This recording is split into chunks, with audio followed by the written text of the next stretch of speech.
No, that's great. Well, one of the things that we were talking about that we wanted to bring up about now we're going to get a little bit more into the detail of our mix. Say we're mixing separately. What are some tips for low end?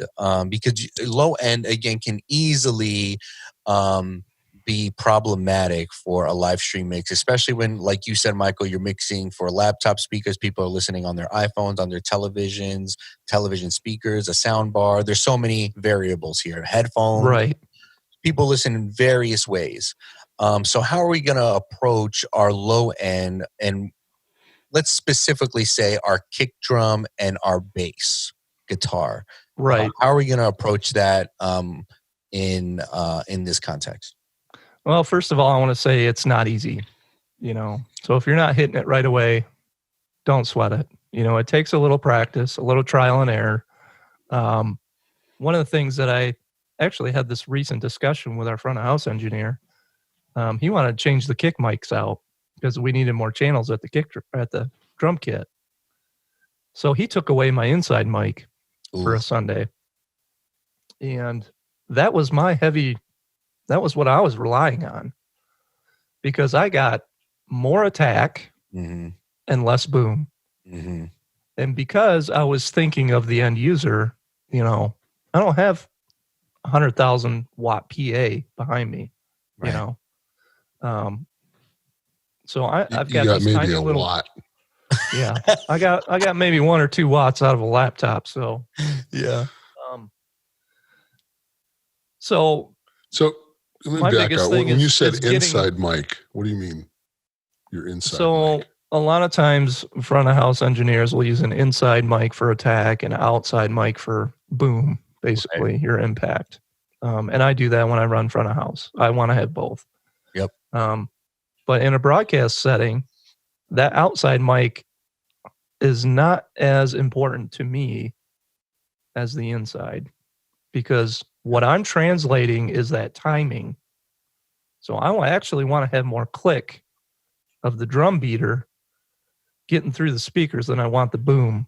Well, that's what you're going to hear on a laptop speakers. Like exactly. That's why when you listen to a lot of bands like rock and roll, like Foo Fighters, Metallica, that sort of thing, there's usually a huge EQ adjustment at about 4 or 5K so that you get that click. Because in a lot of car speakers, you're not going to get a lot of boom, or on headphones or on laptop speakers or on your iPhone speakers. And so you still want to hear something that's driving the song, that do, do, do, do. Right. And so the only way to get that is with the attack, like Michael's speaking, with that inside mic. Now, I don't discount the low end with that, because we still have to remember there is people that stream their iPads to their home stereos, or they stream it to their TV, which has a with a good sound bar receiver, or something. for a good sound bar. And a sub. Yeah. Right. So, but the attention to detail on the attack is more important on a broadcast mix to me than it is in the live environment. I want more of the low end in the live environment, of course. Yeah. So just to comment on that, Eric, our worship director, and I spent a lot of time when we did our first live stream. He listened to it over and over after you were done on the computer. In our kick drum, you could tell something was there, but it almost like it introduced an absence of sound. So I don't know how else to describe that, but when the drum, you could hear that it was hitting, but it just it wasn't a drum. It was just like everything else just went away for a minute. You know what I mean? And I don't know if that was due to that sounds like gating, overdriven. It just kind of like whenever the thing hit, I think what I'm saying, it was the absence of that. I was listening to it on a computer that didn't have the ability to reproduce the low frequency, so the attack on that inside mic wasn't there, so I didn't hear that. Right. All I heard was what was supposed to be a boom, but my speakers wouldn't boom. So it was you got to have the definition in there. There was nothing there. Well, let me say this. Meat to it. If you don't have the definition in your broadcast mix, right, and you're relying on, say, more of a boom kind of sound and the outside mic, you're going to just raise the fader on that in order to reproduce presence, right? To fabricate presence. But what you're going to end up doing is overdriving your stereo out, and you're going to hear it in your mix, and it's going to ruin, and it's going to be the loudest thing in your mix, and it's going to kind of duck things. I think that's what what was happening. It was just ducking everything else. Right. So when I got the broadcast, or the inside mic taken away from me, I was not happy. And we had it for a couple of weeks, and I struggled with the outside mic to get it to sound right, how I wanted it to sound for broadcast. And it took actually our front of house guy to come back to broadcast after we put it back to realize, oh man, that makes a huge difference. I'm like, yeah, man. Yeah, that's good. That's good. And collaboration is important. That was a collaboration, between a front of house for his needs and my needs were completely different. Right. Like maybe live, all you need is one mic. But if you're going to start to go into this other world, you have to think of context. You have to think of what other people need as well. It's not just a one size fits all. And sometimes you have to morph and work together to get the best result. So let me really hit you on some details, see how good your memory is. If I went to your broadcast console right now and took a picture of your EQ setting on your inside kick drum mic, what would I see? You'd see a huge cut in 400 hertz. You'd see maybe a small bump at 63, maybe 2 dB. And actually, you'll have a cut at 4K. Contrast to in a live environment where you're actually going to boost that. Mm-hmm. Because I'm using an inside mic, I've got so much attack. I actually got more than what I need. Mm-hmm. Yep. So I'm actually reducing that a little bit. And you got that mic shoved right up to the drum head. It's a boundary mic. Is it a boundary mic placed on the pillow? Is that the Shure SM91? I believe. Yeah. And then what do you guys are using for the outside? For basically on the whole, right? Yeah, on the whole, it's usually a D6. A D6. Oh yeah. D6 is nice. I like that. Yeah, that's awesome. And so it can be tricky, but all right. So let's talk about. We talked about what we're going for. We talked about maybe what the microphone we're using is. We're using an inside mic to get that attack. Now, tell me a little bit about how we set up our room so that we can accurately know what kind of low end we're producing for the live mix. Like what does that look like? Yeah, so in the room, do you use a sub? Do you not use a sub? I do not use a sub. There you go. We have a pair of Atom A77Xs, and they produce plenty of low end. And actually, I think a sub is beneficial, but it needs to be set up correctly, right? Because it can really alter what you're hearing. I personally don't like using subs because there again, I'm thinking of my end user. Wait a second. Well, wait a second. Somebody's got to record this. Oh my gosh. I'm gonna, you're getting this, right? There's this thing in Parkway where I'm kind of in the same boat with Michael, but we always want more low end for a live event. We need more subs. I over-engineer subs for live events, but Michael and I always have this thing going on between us. He wants more subs in the rooms than he has mains.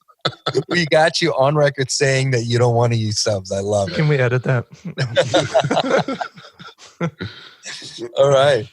No, but keep on. So what about the bass guitar? Did we talk about that? We did not. Yeah, bass guitar, man. What's your approach? So lots of compression on bass. I'm usually using 6-to-1 ratio, fast attack, maybe a medium release. It's usually what I hit. Yeah. You want it to sustain a certain amount and kind of go into. I do. Oh, yeah. Yeah. And compression is obviously a huge topic we could spend hours on. Absolutely. Well, just to bounce off of you this, I kind of approach my bass the same way.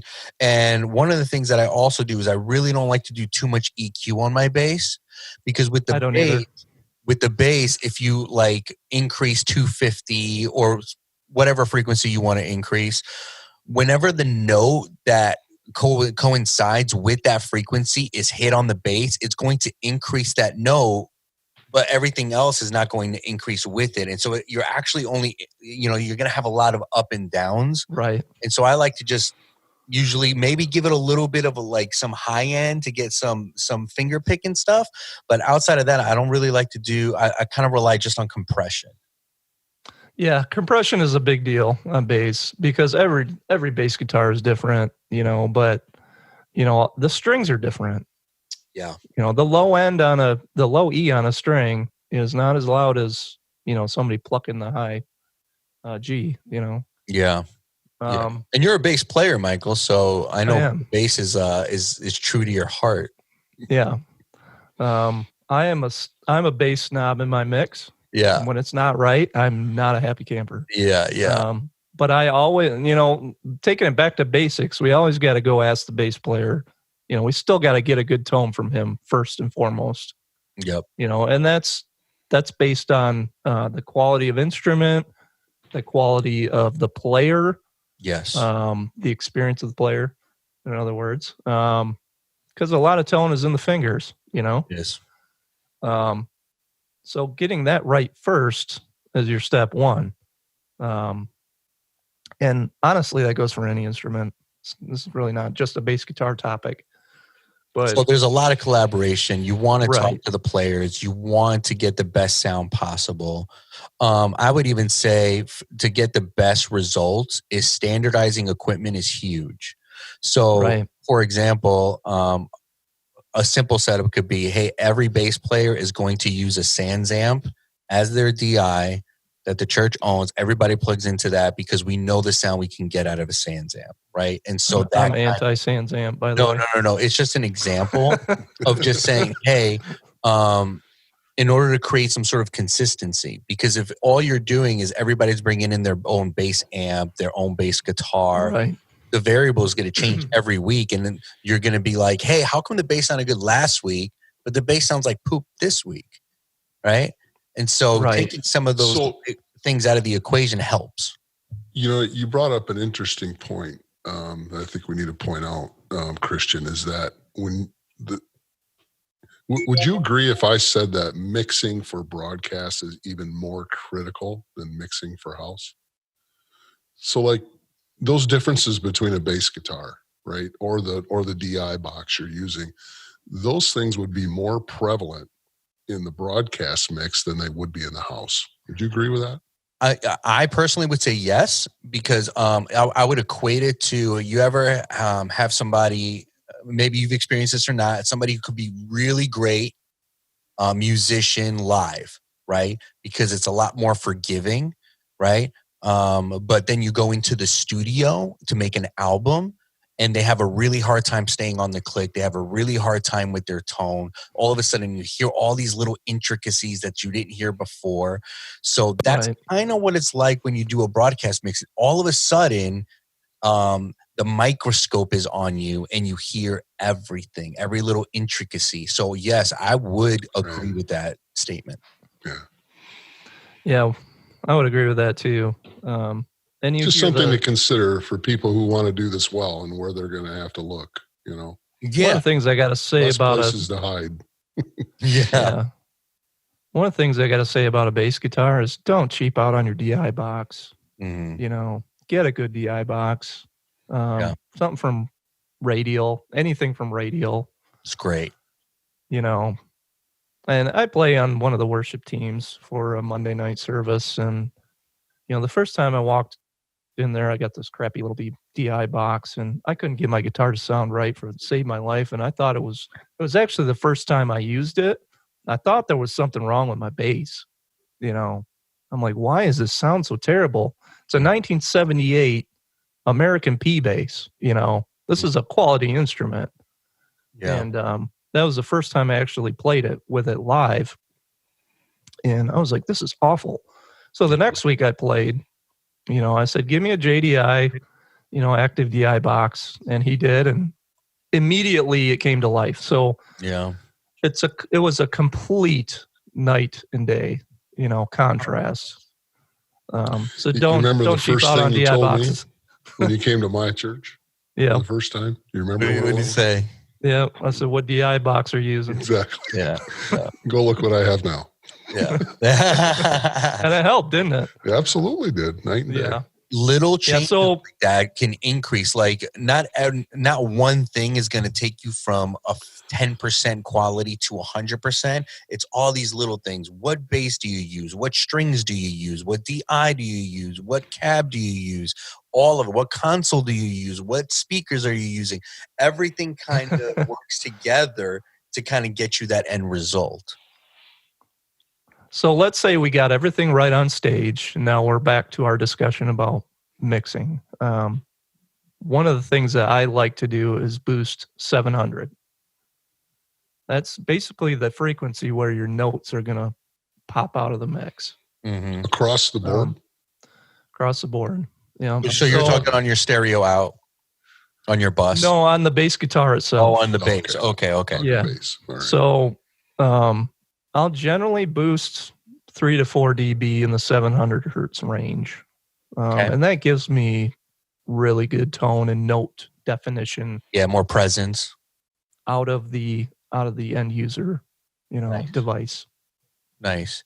Well, I think we've dove into that a little bit. One thing that I wanted to get to that I thought is really important, everything in worship music, pop music for the most part, country music, even hip hop, revolves around the lead vocal, revolves around the articulation and being able to understand what the person is saying and singing. So, why don't we talk a little bit about it's the message. It's the message, right? And so the vocals, getting the vocals right.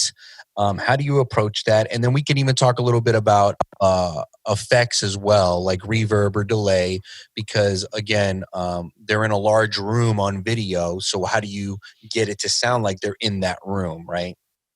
Reverb covers a multitude of sins. It does. It does. So does auto-tune, but we don't have to talk about that.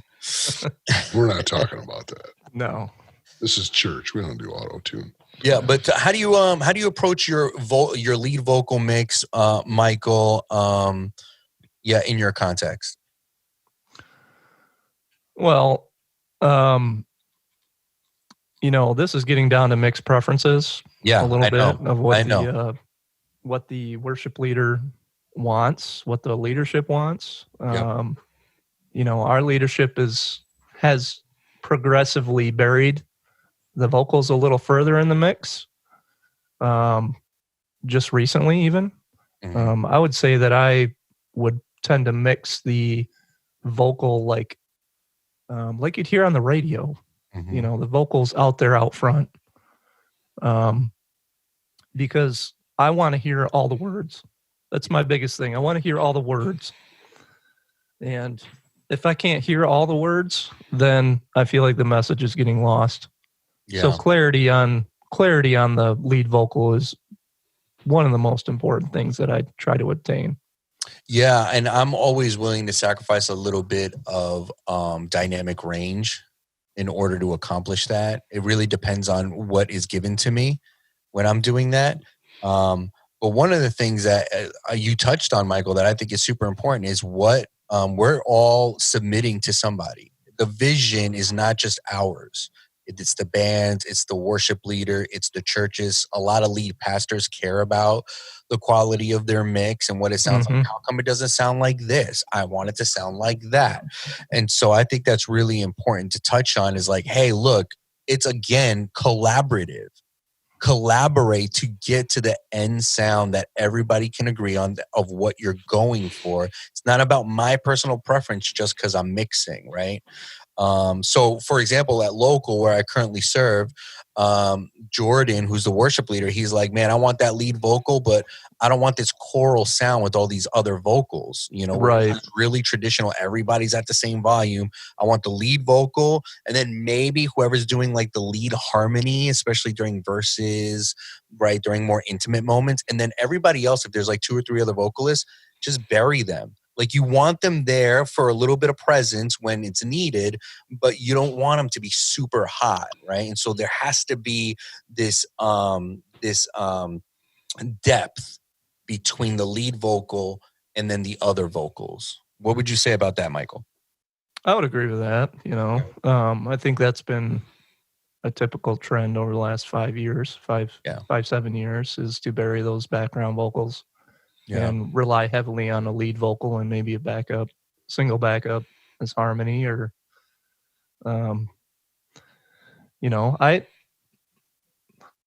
I kind of come to the approach with, if I don't hear them, then they're stage candy, Yeah. And I hate to label people that way, but you can label stage candy anytime you want. Yeah. Yeah, and this can be completely different for your broadcast feed than what it is for your mix in the house, right? Absolutely.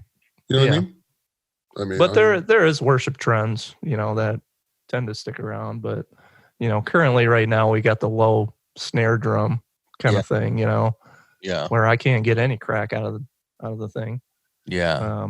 Just boost like 5K and up. Just do a shelf, man. Yeah. Pretty much. But the piccolo snare is going to make a comeback. Mark my words. Yeah.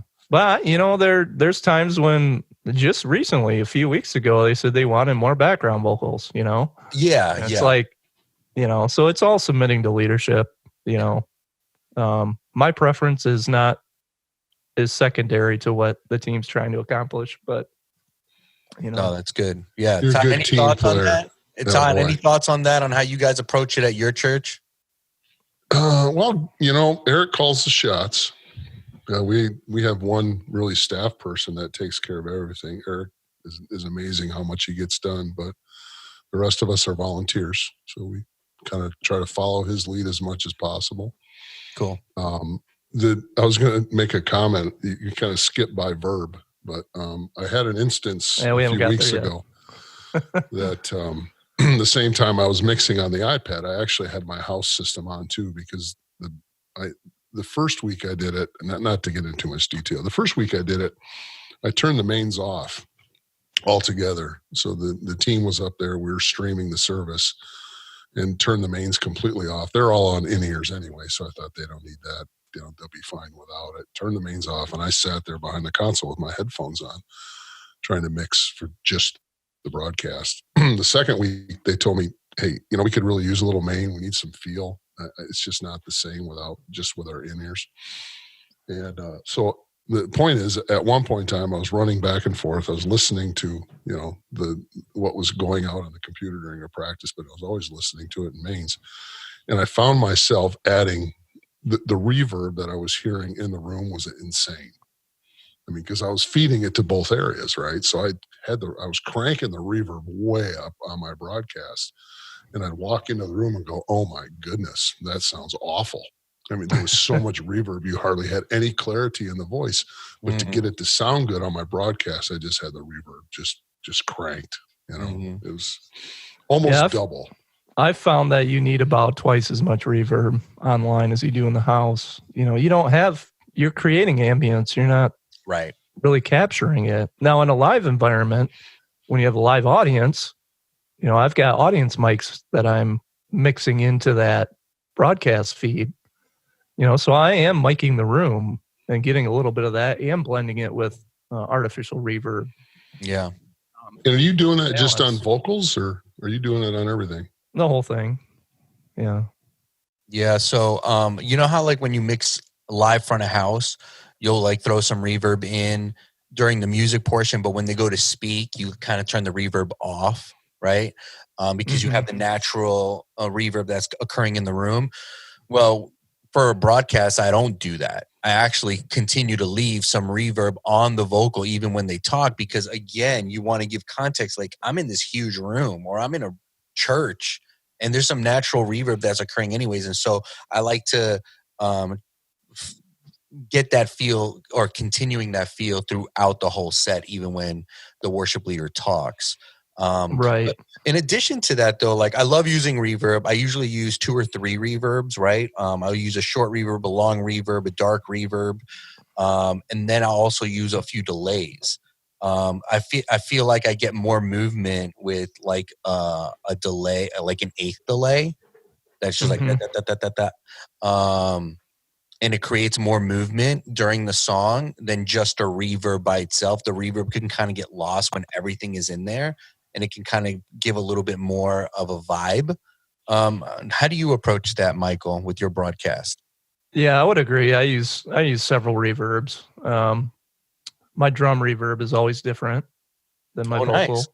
Oh, yeah. Sorry. I thought you meant it's always different, like you're always changing it up. Well, yeah. I mean, I'm not always changing it up. I should. I get stuck in ruts myself. So, Yeah. but no, I've been really treating my drums with heavy reverb lately. And then, delay is to taste for me. I don't generally keep it on.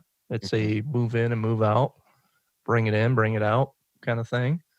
But I do have a main. From the novice guy here, I turned my delay off in my broadcast because I just couldn't get it to sound. I only used one reverb mostly on my vocals, and then I have a delay that I use for house mix. And the delay, I just couldn't get that working well. I just turned it off in my broadcast mix. But yeah, so the delay I'm talking about using on a broadcast mix is really more to create ambience. It's not really like a long delay. It's not like a hey. It's like right after it happens. So it's like trailing. Fast delay. Yeah. And so using a long delay on a broadcast has to be done to taste because it can very easily sound cheesy, I would say. Yeah. And so it has to be like at a certain time. That's what mine sounded like. Cheesy would be a good. I always feed my delay into my reverb as well. Oh, nice. I don't leave it standalone. Yeah. It blends better with a reverb sound. Yeah, I like that. I'm gonna have to try that for a broadcast. I think that's a great idea. Another thing that I do is I EQ the send and not the return on effects. Which we're getting into more advanced stuff, but yeah, I'm the same way. Always it cleans it up. For sure.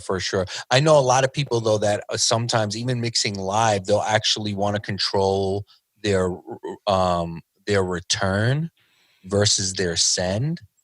Like Lee Fields, for example, I know he likes to do that, so that way you can still get the trailing off of something.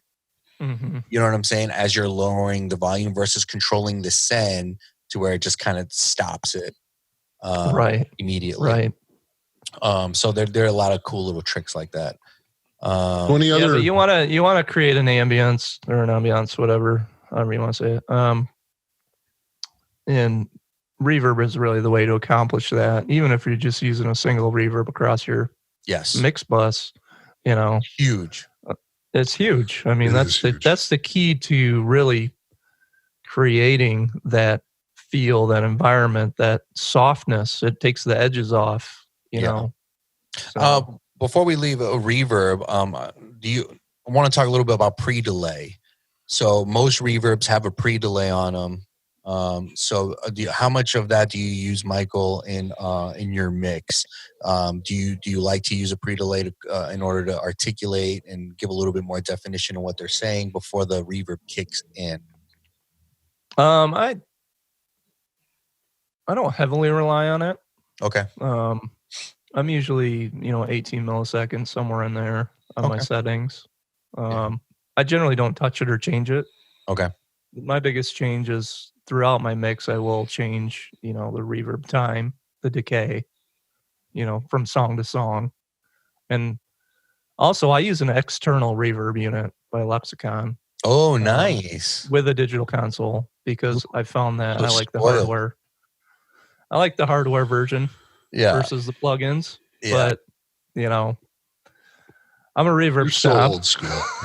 You're just a snob, period. I'm a bass snob. I'm a reverb snob. All right. I'm a mix engineer snob, I guess. Just snobby. You're allowed to be. We love you for it, though. We love you for it, though. Oh, that's really good. Another thing. But that's not an expensive unit either. It's a $250 Lexicon Outboard. I just feel like the hardware units process better than some of the plugins. Sure. Yeah. I mean, always the tail is smoother. Yeah, that would make sense. From the guy who just bought a new turntable. Now, the other thing I wanted to kind of touch base on with when it comes to mixing. A lot of churches are pre-recording stuff. So, for example, this past week heading into Easter, I did a studio mix for 2 different churches. So I took all their multi-tracks, and then I mixed it down in the studio, and basically mixed it like a record, and mixed it, mastered it, sounded great, all of that stuff. So I wanted to just at least throw out there for our listeners, if you are pre-recording your services, you can multi-track with a lot of these digital consoles. If you have the X32, if you have the Yamaha TF series, the Allen and Heath SQ console, which we love, by the way, we just think it sounds phenomenal. You can multi-track coming out of those and then mix them down after the fact in a digital audio workstation like Logic or Pro Tools, or take your pick, and then combine it back with the video and have a really, really fantastic product to put out for your people. So a lot of people are pre-recording. I think all 3 of our churches are doing that right now. Michael, Todd, do you guys want to speak into that a little bit? Go ahead, Todd. Yeah, I don't know what you expect me to say about it. I think it's very cool. All I know is Eric, at our church, we had the because we had I think I mentioned this last week, because we had a tech team member that developed coronavirus, we stopped doing live streaming, and basically now, Eric's doing all pre-recorded everything, and then we're just launching that link, on Sunday morning or whenever. So we've gotten away from live streaming just because our pastor thought it'd be a better idea that we just completely distance ourselves. But it was amazing Easter. 2 things. One, Eric did and I'm the low tech guy, so I still don't know how he pulled it all off. And but he did the Zoom meeting mix. All the musicians were in their home, and it was really cool. I thought it mixed fairly well. I don't know what he really did it on. I'm sure he did it on his computer. He doesn't have a studio he's mixing out of, so it was pretty cool. But then I saw that the Grand Rapids Symphony, and I think the Symphony Chorus is their name. I don't remember exactly. I apologize if I've messed that up, but they had like 40 musicians in choral and everything doing the Hallelujah Chorus on, pre-recorded. It was the coolest thing, and it actually sounded really pretty sweet. I thought it was really neat. So yeah, that's awesome. That's all I can say about it. I don't know how it works. Yeah, so we pre-recorded Easter, of course, and we did actually do a separate mix down, and I think Paul Van Dyke did that, and he did a lot of the automation in Pro Tools and mixed it back through our broadcast board and printed a new version. So just to kind of dial in more details. I mean, we've got the time, we've got the the resources to do it. Yeah. Yeah. So did you mention what church you go to, by the way? I think you did in the first episode, not this one. I go to Central Wesleyan. So everyone can go dial into Central Wesleyan and go listen to Michael's mix and critique it for themselves now. Yeah. Tell them what he did. Slay me with your comments. See if you like that 700 hertz boost or not. Opinions are like elbows. Opinions are like right.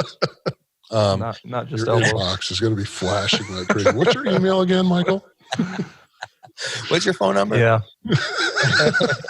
Hit me up on Instagram.